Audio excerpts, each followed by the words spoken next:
Oi pessoal, tudo bem com vocês? Meu nome é Bruna Carvalho, eu faço licenciatura em Educação Física e sou uma das estagiárias que está trabalhando junto com o professor de vocês, o Alex Rios, e hoje o tema da nossa aula será História da Dança. Falar um pouquinho também sobre a parte indígena e a parte afro-brasileira.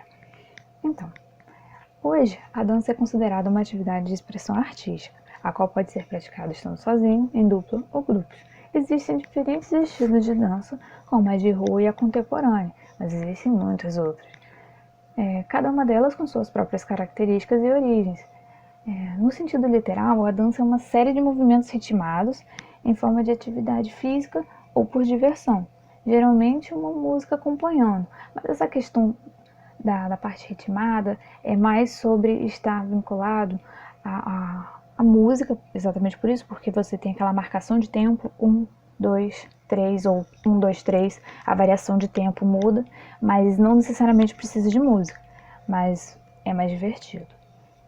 Então, quando a gente fala da pré-história,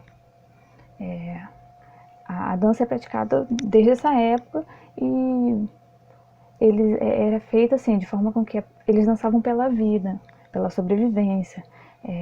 Conforme o homem evoluía, a dança recebia novos significados. E quando a gente está falando sobre a parte específica da pré-história, eles faziam rituais como apelando para a natureza para conseguir os recursos que eles precisavam, compreende? Mas conforme o ser humano foi evoluindo, a dança também foi evoluindo junto, e a gente vai fazer esse passo a passo. Por exemplo, na Grécia, a dança auxiliava o desenvolvimento do corpo para a luta. Na Idade Média era considerada profano, a igreja não apoiava. Então a gente vê que existem muitos momentos históricos dentro da dança. Vamos continuar então. Então, quando a gente fala dessa dança primitiva, da pré-histórica, como eu estava falando, ela está associada a práticas mágicas do homem, pedir à natureza ou agradecer a ela pelos recursos que eles conseguiram ou precisavam. Falando agora sobre o Antigo Egito, nesse momento a dança era realizada em rituais e tinha como característica ser considerada sagrada, ou seja, era praticada apenas para ocasiões voltadas para algum tipo de religião. Então, no caso, eles dançavam para os deuses em casamentos ou funerais, como parte de um ritual, tanto de comemoração do casamento ou da morte de algum indivíduo. E na Grécia, nós também temos essa visão ritualística, né, para agradar os deuses, e também temos a forma que é vista como parte para preparar fisicamente os guerreiros para a guerra, e sempre eram feitas em grupos. É muito difundida na Grécia Antiga pelos teatros onde eram realizados os eventos. Então, nesse momento, a dança começa a ter alguns eventos assim importantes que são apreciados. Na Roma, chegou esse momento onde a dança entra assim em decadência, um momento na qual ela não está sendo muito valorizada e fica assim por um tempo, porque na Idade Média, nós temos aqui, a dança e outras práticas artísticas expressivas passaram a ser consideradas profanas pela igreja, pois elas utilizavam o movimento do corpo e era visto como uma forma sensualizada, e isso não era apoiado pela igreja. E nesse momento a igreja católica tinha o poder para decidir intervir quando contrariassem suas normas, ou seja, é um momento de retrocesso, mas ainda havia os camponeses que em algumas ocasiões dançavam. Depois de ser tão desvalorizada, nós chegamos no Renascimento, que é um momento onde ela volta a ser apreciada, principalmente pela nobreza, e começa a ganhar complexidade e níveis de organização, deixando aquele caráter improvisado, gerando, por exemplo, o balé, que acaba ganhando proporções maiores de eventos de apresentação. E, por consequência, assim, também, nós temos o romantismo, que é um momento no qual a história contada na dança passa a falar não somente de coisas fictícias como fadas, bruxas e feiticeiras, mas começa a falar sobre a relação do homem com o mundo. E na segunda metade do século XIX, uma mulher chamada Isadora Duncan voltou a revolucionar a dança, provocando uma imensa renovação com uma dança mais livre, mais solta, mais ligada à vida real. Ou seja, esse renascimento e romantismo estão ligados justamente pela transição. Enquanto um dava entrada à complexidade, o outro vem desconstruindo isso. Não de forma a dizer que a dança organizada não tem o seu valor, mas que, se estamos falando de expressividade, nós precisamos ter liberdade. E depois nós temos a dança moderna, que é um momento de quebra de padrões, né, da filosofia do balé, assim. Então nós queremos dançar conforme o nosso sentimento, muito próximo, né, do romantismo ali, do que a Duncan mostra pra gente. Então nesse momento nós temos essa questão de reafirmar o que nós estamos sentindo, dançar conforme o nosso sentimento, né, abrindo espaço para a subjetividade de cada indivíduo e as especificidades de cada ritmo, ganhando a característica da improvisação. Então a gente vê que a dança está sempre indo e vindo, né? Ela ganha agora uma forma sem forma, não tem padrão, ela é expressiva e também é libertadora, ela é uma liberdade, né? Como você vai transmitir o seu sentimento através da dança de forma livre, vai deixar apenas a dança fluir pelo corpo. E logo depois nós temos a dança contemporânea, né, que perde completamente a ligação com padrões e regras. É aqui nesse momento que realmente vai cortar essa questão. É muito próximo, né, é uma linha tênue entre a dança moderna e a dança contemporânea, mas é na contemporânea que realmente esses padrões são quebrados completamente, porque na moderna ainda estamos tentando desconstruir isso. E na dança contemporânea nós já temos, como mostrado na imagem, é esse momento onde a dança ganha força e vai apenas expressar o que você sente. O corpo ganha liberdade para diferentes concepções e ela pode ser praticada por qualquer um, dando uma liberdade para qualquer pessoa praticar. Falando um pouco da parte indígena agora, a dança indígena é para celebrar as realizações relativas à vida e dos costumes, como dançar para preparar-se para a guerra ou comemorar quando retornam dela.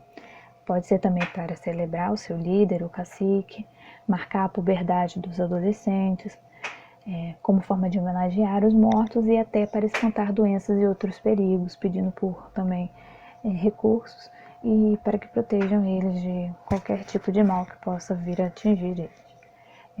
São mais comuns as danças em grupos ou individuais. É difícil ter uma dança indígena que tenha 2 pessoas. Tem como característica também que as mulheres não participam das danças sagradas. E também tem como característica que existem alguns objetos que podem acompanhar a cerimônia. Em alguns casos temos o uso de algumas máscaras chamadas dominós, e elas podem cobrir o corpo todo ou apenas o rosto. E uma característica muito importante, principalmente dos rituais, é o canto, que estão sempre acompanhando durante a rotina deles, quando eles estão fazendo os seus rituais de agradecimento ou de pedido para a natureza.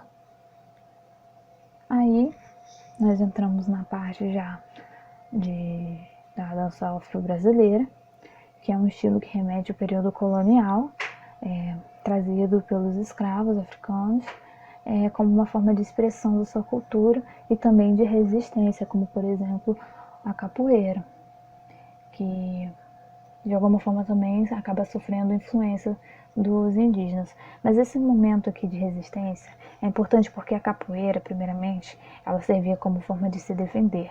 Mas para que eles continuassem praticando sem que os senhores de engenho intervissem, eles precisavam fazer alguma coisa para que conseguissem treinar para poder se defender.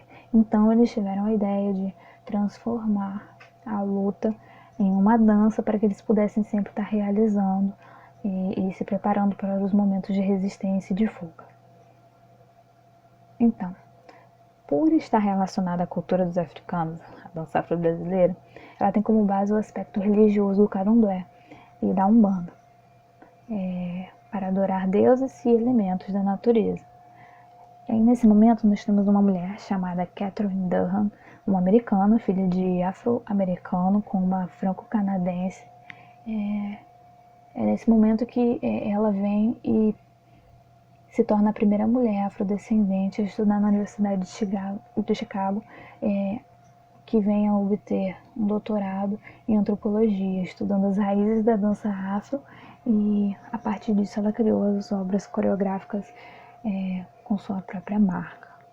Ou seja, ela foi a primeira mulher a se formar, fazer a graduação, um mestrado e posteriormente um doutorado, marcando a história como uma mulher negra que fez importância na história da dança afro-brasileira. Aí nós temos algumas danças, né, para exemplificar aqui, que pode ser a dança de rua, o break, né, nós temos o sapateado, nós temos o samba, o tango, a zumba e a dança do ventre. E antes de finalizar, só para fazer algumas considerações com vocês, né, é que a variedade de estilos é grande, existem danças expressivas e técnicas, podem ser praticadas por qualquer um, em qualquer lugar, com ou sem música, basta querer usar o próprio corpo para expressar o que sente, deixando fluir os movimentos de forma livre. A roupa, a música, a intenção, o ritmo e o número de dançarinos são características de definição das danças, ou seja, cada um tem as suas especificações. Mas se você curte dançar, pessoal, é uma excelente atividade física para vocês realizarem, eu incentivo vocês a fazer isso. Então pega aquela música que você gosta, ou sem música mesmo, e simplesmente dança. Vai para um lugar privado, se você tiver vergonha, se não tiver dança na frente da família, e isso vai ser ótimo para dar ânimo a vocês, principalmente agora durante a pandemia. Então, assim, eu dou como sugestão, além da atividade, que eu vou deixar o link aqui na descrição, eu peço a vocês que essa semana vocês escolham uma música que vocês curtam, boa para dançar. Vai no quarto de vocês ou outro lugar no qual vocês possam ficar sozinhos, caso vocês tenham vergonha, e dança essa música. 3 minutos dançando aquela música ali. Essa é o meu pedido para vocês, e depois, se vocês quiserem me indicar a música, me dizer qual música vocês dançaram, se vocês gostaram ou não, pode comentar aqui, tá bom? Então, pessoal, é isso. Não esqueçam de fazer a atividade, link na descrição, ok? Forte abraço. Qualquer dúvida, basta colocar aí nos comentários.